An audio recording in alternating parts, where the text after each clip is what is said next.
Greetings, everyone. It's your girl Janice, and we are continuing to read the second book of Maccabees. Today we are at chapter 5. The second book of Maccabees, chapter 5. About the same time, Antiochus prepared his second voyage into Egypt.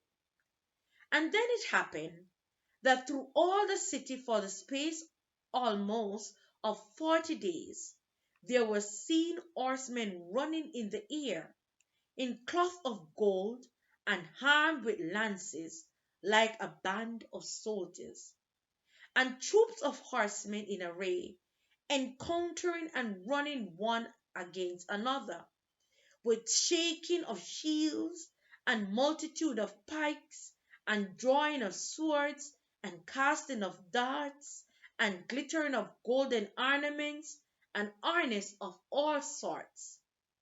Wherefore every man prayed that that apparition might turn to good. Now, when there was gone forth a false rumor, as though Antiochus had been dead, Jason took at the least 1,000 men, and suddenly made an assault upon the city. And they that were upon the walls being put back, and the city at length taken, many lands fled into the castle. But Jesus slew his own citizens without mercy, not considering that to get the day of them of his own nation would be a most unhappy day for him, but thinking they had been his enemies and not his countrymen whom he conquered. Howbeit, for all this he obtained not the principality, but at the last received shame for the reward of his treason, and fled again into the country of the Ammonites. In the end, therefore, he had an unhappy return, being accused before Aretas, the king of the Arabians, fleeing from city to city, pursued of all men, hated as a forsaker of the laws, and being had in abomination as an open enemy of his country and countrymen, he was cast out into Egypt. Thus he that had driven many out of their country perished in a strange land, retiring to the Lacedaemonians, and thinking there to find succor by reason of his kindred. And he that had cast out many unburied had none to mourn for him, nor any solemn funerals at all, nor sepulchre with his fathers. Now, when this that was done came to the king's ear, he thought that Judea had revolted, whereupon removing out of Egypt in a furious mind, he took the city by force of arms, and commanded his men of war not to spare such as they met, and to slay such as went up upon the houses.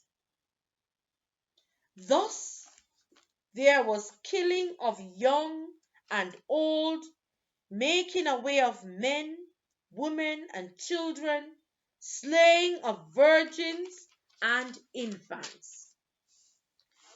And there were destroyed within the space of 3 whole days 80,000, whereof 40,000 were slain in the conflict, and no fewer sold than slain.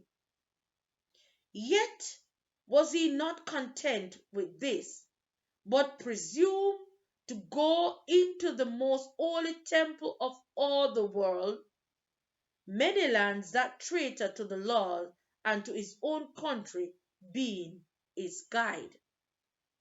And taking the holy vessels with polluted hands, and with profane hands pulling down the things that were dedicated by other kings to the augmentation and glory and honor of the place, he gave them away.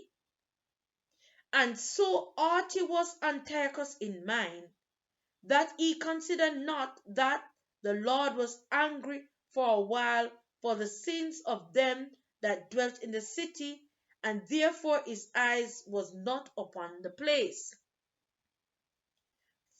For had they not been formerly wrapped in many sins, this man, as soon as he had come, had forthwith been scourged and put back from his presumption, as Elidorius was, whom Seleucus the king sent to view the treasury.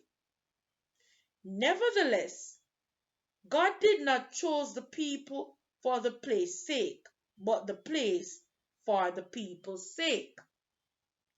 And therefore the place itself, that was partaker with them of the adversity that had happened to the nation, did afterward communicate in the benefits sent from the Lord, and as it was forsaken in the wrath of the Almighty, so again the great Lord being reconciled, it was set up with all glory. So when Antiochus had carried out of the temple 1,800 talents, he departed in all haste to Antiochia, weening in his pride to make the land navigable and the sea passable by foot. Such was the haughtiness of his mind. And he left governors to vex the nation at Jerusalem.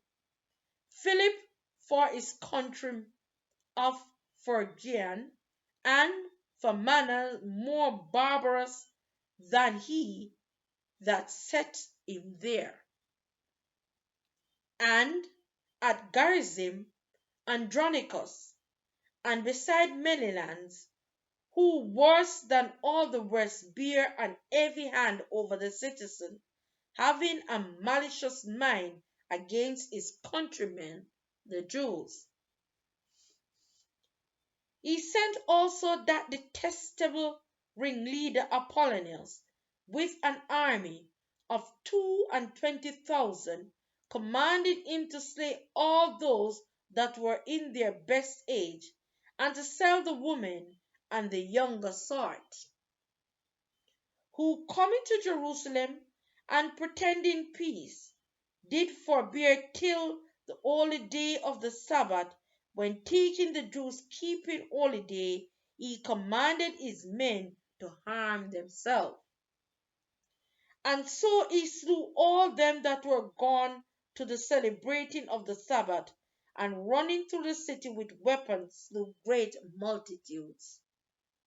But Judas Maccabeus, with 9 others, or thereabout, withdrew himself into the wilderness, and lived in the mountains after the manner of beasts, with his company, who fed on herbs continually, lest they should be partakers of the pollution.